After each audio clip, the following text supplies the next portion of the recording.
पिछले दिन मैंने तुलसीदास द्वारा रचित धनुर्धनु शीर्षक का कुछ अंश पढ़ाया था।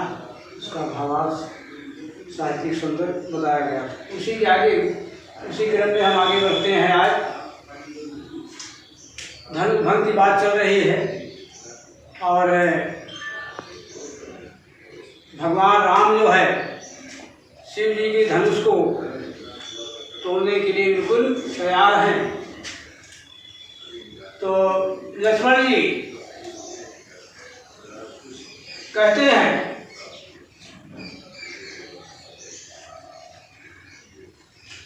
लक्ष्मण जी भगवान राम की ओर देखते हैं। उसके बाद फिर ब्राह्मण को दबाते हुए वह अपनी बात कह रहे हैं। किसे कह रहे हैं? दिश कुंजर कमठ अहि बोला, धरन धर धीर न डोला। मतलब वह पृथ्वी को धारण करने वाले दिश कुंजर यानी दिग्गजों, कमठ यानी कछुआ, शेषनाग अहि माने सर्प यानी शेषनाग, और कोला कहा जाता है बराह। देखिए हमारे यहाँ हिंदू धर्म में बताया गया है कि भगवान के यानी 9 अवतार हुए हैं। यानी भगवान राम भी विष्णु के अवतार माने जाते हैं, कृष्ण भी माने जाते हैं। इसी क्रम से जो है यानी 9 अवतार माने जाते हैं। तो लक्ष्मण ने कहा कि हे दिग्गजों, हे दिशाओं के हाथी, हे कछुए, हे शेषनाग और हे बारह, यानी 12 अवतार भी हुआ था भगवान का। तो तुम लोग सजग हो जाओ, सचेत हो जाओ, धरण धीर नरुला, और हृदय में और धरण माने पृथ्वी को धारण करो, यानी पृथ्वी को मजबूती से पकड़े रहो। धीर यानी धैर्य धारण करके पृथ्वी को मजबूती से पकड़े रहो, ताकि पृथ्वी जो है हिल न सके, डुल न सके। इसलिए ऐसा कह रहे हैं कि जब धन टूटेगा तो धन टूटने का बहुत भयंकर आवाज निकलेगी। तो इसलिए जो है सबको सचेत कर रहे हैं। राम चाहे शंकर धन तोड़ा, यानी लक्ष्मण जी कहते हैं कि भगवान राम शिव जी के धन को तोड़ना चाह रहे हैं। अहो सजग सुनि आयस मोरा, हे यानी उपयुक्त जिनको इनके लिए कहा गया, दिशकुंजर, कमठ, शेषनाग, बराह, यानी सबको पुनः कह रहे हैं कि मेरी आज्ञा को पाकर तुम लोग सजग हो जाओ, सचेत हो जाओ।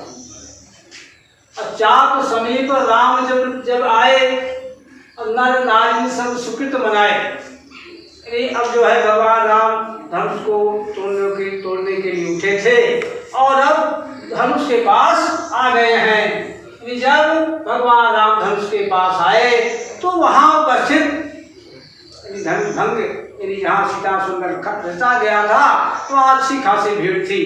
यानी राजा महाराजा आए थे बड़े बड़े, यानी देवी देवता के रूप में जो वहाँ उपस्थित थे, और वहाँ अध्यात्म के सारे नर नारी थे। तो वहाँ उपस्थित नर नारियों ने सब सुखित मनाया, यानी कहने मतलब देवी देवताओं की कामना की, मनोकामना की कि हे भगवान, हे देवी देवता, हे मेरे आराध्य देव, यानी भगवान राम शिव के धनुष को तोड़ डाले। यानी ऐसा जो है मनाया। सब कर संशय अरु अज्ञानु, अब मंद महीपन कर मानू। यानी सबके मन में एक संशय बना हुआ था, संदेह बना हुआ था। क्यों संदेह बना हुआ था? इसलिए बना हुआ था कि जिस विशाल धनुष को इन बड़े बड़े राजा हिला तक नहीं सके, उस विशाल धनुष को ये कोमल हाथों वाले भगवान राम कैसे तोड़ पाएंगे? यह जो है वहाँ पर यह संदेह जो है वहाँ पर उपस्थित सभी लोगों के मन में बना हुआ था। तो सब दर संशय और अज्ञान, तो सबके हृदय में बना हुआ संदेह और अज्ञान और अज्ञानता सुनि मुनि वरन के कदराई सुनि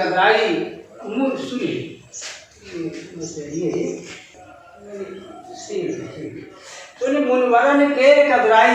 और वहाँ उपस्थित ऋषियों और मुनियों की कदराई माने होता है कातरता। कातरता का मतलब होता है भय। यानी कहने का मतलब ये था कि मुनियों और ऋषियों और देवी देवताओं को किस बात का भय था? वो इस बात का भय था कि अगर शिव जी के धनुष को भगवान राम तोड़ डालेंगे तो भगवान राम जो है फिर इसी बहाने यानी जब भगवान राम का सीता से विवाह हो जाएगा तो इसी बहाने भगवान राम से जनकपुरी आया करेंगे और हम लोगों की राजसों से हमेशा सहायता करेंगे। इस तरह इसलिए जो है मुनियों और देवताओं की भी कामना थी कि भगवान राम सिंह के धनुष को तोड़े। इसलिए जो है यानी राजसों से भयभीत थे। तो इसलिए उनकी कहा है कि मुनियों की कादराई माने कातरता और मुनियों का भय। श्री कर सोच सीता जी की सोच यानी सीता जी बिल्कुल शोक सागर में डूबी हुई थी। तो सीता जी की सोच और जनक जी का पछतावा यानी जनक जी का पछतावा क्या था? अब देखा कि बड़े बड़े राजा बड़े बड़े महाराजा सब हार गए और कोई धनुष को हिला तक नहीं सका है। तो इसलिए जो है राजा जनक जी पछता रहे हैं कि मैंने बहुत गलत प्रण ठान लिया और इस बात को सोच कर वो पछता रहे हैं। तो जनक का पछतावा रानी करे दारुण दुख दावा और रानी सुनैना का जो कठोर दुख था यानी वो भी अत्यंत दुखी थी। और शंभु चाप से बड़ बोहित पाई यानी ये सब एक लाइन हम बीच में हो गई, हम आगे चले गए फिर से। इसलिए मैं इसको फिर से ऊपर चल रहा हूँ। सब कर संशय अरु अज्ञानु मंद महीपन कर अभिमानु। देखिए इस लाइन से पुनः ध्यान दीजिएगा। तो सभी का संशय और अज्ञान मंद महीपन कर अभिमानु। और जो मंद महीपन का मतलब है जो नीच राजा वहाँ उपस्थित थे यानी जिनको इनके हृदय में क्या कहते हैं ये था कि मैं धनुष को तोड़ डालूंगा यानी इस प्रकार का उनके अंदर अभिमान भरा हुआ था। तो नीच राजाओं का अभिमान भृगुपति के गर्भ गिरवाई और भृगुपति के हृदय में भृगुपति के गर्भ की गरुता माने गुरुता सुनी मुनिवरन के कदराई और मुनिवरों की कातरता। श्री कर सोच सीता जी का सोच और जनक जी का पछतावा और रानी का कठोर दुख ऐसा शंभु चाप बड़ बोहित पाए यानी भगवान शंकर रूपी बड़े बोहित माने जहाज को पाकर यानी भगवान शंकर के धनुष रूपी जहाज को पाकर चढ़े जाए सब संग बनाई यानी ये सब लोग एक समूह बनाकर उस पर जाकर चढ़ गए।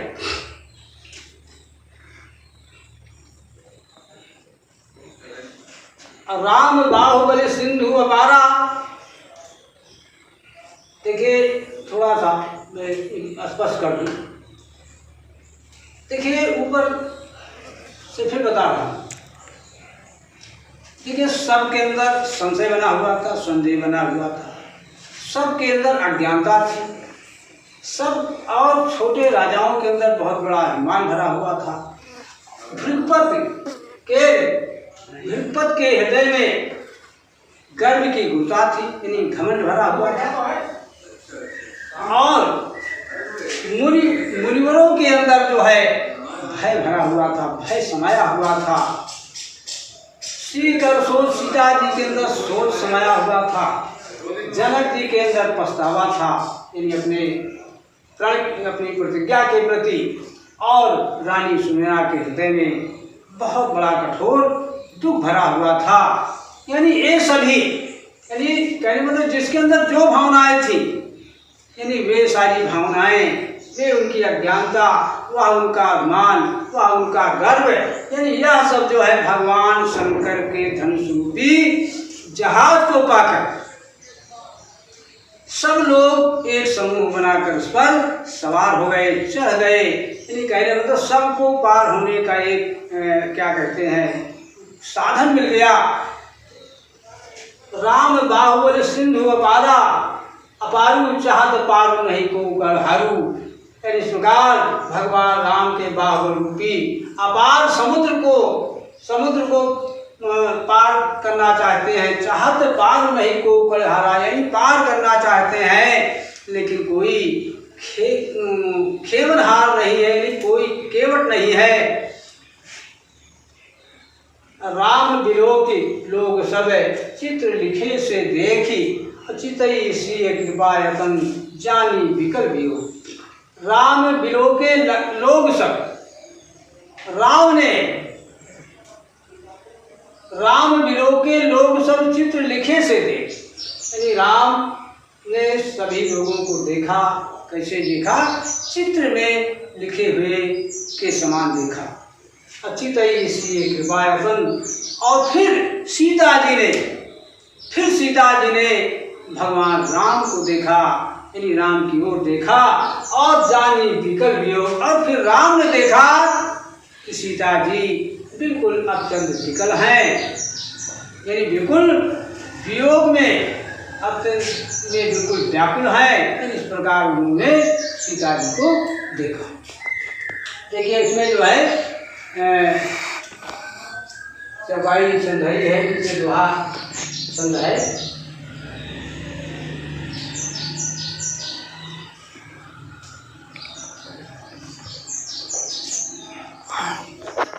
चला 12 मिनट 23 सेकंड और कहाँ निकाल इसी में तो इसी के आगे बढ़ रहा हूँ। देखिए तो बताया गया कि भगवान राम ने सीता जी को विशेष रूप से व्याकुल देखा। यहाँ आगे बता रहे हैं कि देखी विपुल विपुल विकल वैदेही निमिष विहात कर्वसम ते ही कृषित वाणी दिल जो तन त्यागा और वे करे का सुधा तदागा का वर्षा जब किसी सुखाने समय चूके कुल का पछताने अवसर जान जान की देखी प्रभु कुल के लखपीठ विशेखी। अब बुरा ही प्रणाम मन ही मन कीरा अब अति लाभ हो उठाए भर मीरा दम के उदान जिन सब जब लयू नभ मंडल संभायु लेत चाहत खंचत गाढ़े काहु न लखा थे कुशल ठाहे ते सब राम मध्य धनतोरा अरे भरे भुवन धुनि घोर कठोरा। तो इसलिए बता रहे हैं कि देखी विकल विपुल विकल वैदेही, भगवान राम ने सीता जी को विपुल माने अधिक व्याकुल देखा। वैदेही माने सीता जी। निमिष विहात कर्त समते ही, इन सीता जी के लिए एक निमिष का मतलब होता है एक पल बिताना सीता जी के लिए एक कल्प के समान दिखाई दे रहा है। यानी इतनी व्याकुल है, यानी बिल्कुल व्याकुल हैं कि उनके लिए एक पल का समय एक कल्प के समान बीत रहा है। अब तृषित वारी बिन जो तन त्यागा, तृषित माने पेशा, यानी एक प्यासा व्यक्ति जल के बिना यदि अपने शरीर को त्याग दे तो मुझे करेगा सुधा करागा। तो मर जाने के बाद प्राण निकल जाने के बाद फिर सुधा का तालाब, सुधा माने अमृत, यानी अमृत का तालाब जो है, तालाब जो है किसी काम का नहीं होता है, उसके लिए बिल्कुल व्यर्थ हो जाता है। का वर्षा जब किसी सुखाने, यदि किसी के सूख जाने पर वर्षा का कोई औचित्य नहीं रहता है। समय चूक पुण्य का पछताने, और समय बीत जाने पर फिर पछताने से कोई लाभ नहीं होता है। अवश्य जिए जान जान की देखा, भगवान राम ने देखा कि यही भगवान के हृदय में जो है, सीता जी के हृदय में इस प्रकार इतनी बड़ी व्याकुलता है, तो प्रभु कुल के प्रीति विशेखी, और अंदर ही अंदर इन सीता जी के हृदय में इन भगवान राम के प्रति प्रेम भी उमड़ रहा है। तो इस प्रकार जो है भगवान राम ने देखा कि सीता जी इतनी व्याकुल हैं, और यानी हमारे उनके हृदय में अगाध प्रेम भी भरा हुआ है। ऐसा देखकर, ऐसा समझकर इन भगवान राम पुलकित हो गए। अब गुरु ही प्रणाम मन ही मन कीन्हा, और फिर उन्होंने मन ही मन अपने गुरु को प्रणाम किया। और लाघव उठाए धर्मीना, और बड़ी लाघव का मतलब बहुत बड़ी फुर्ती के साथ, यानी खेल खेल में यानी धनुष को उठा लिया।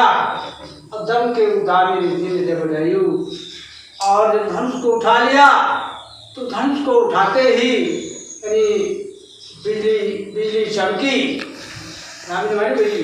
बिजली चमकी, अपनी नभमंडल संभल, और फिर वह धनुष जो है आकाश मंडल के समान गोलाकार हो गया।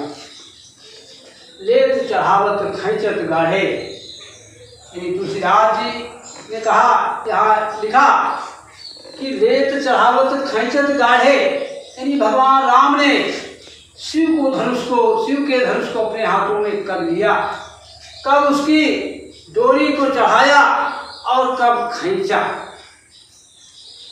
काहू न लखा देख सब ठाढ़े, यानी इसको यानी सब के सब खड़े थे, लेकिन कोई उसे देख नहीं सका।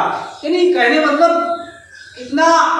इतनी फुर्ती से सारा काम किया कि सबके सब उपस्थित थे, लेकिन कोई देख नहीं सका। तो राम मध्य धन तोड़ा, उसी समय जो है इन भगवान राम ने शिव के धनुष को बीच से मध्य से तोड़ दिया। भरे भुवन मणि घोर कठोरा, और धनुष के टूटने की आवाज ध्वनि सारे संसार में, यानी धनुष के टूटने की कठोर ध्वनि सारे संसार में फैल गई। देखिए इसमें का कुछ अंश अभी शेष है, इसको अगले दिन पढ़ाएंगे। अब आज ही जो है समाप्त करता हूँ।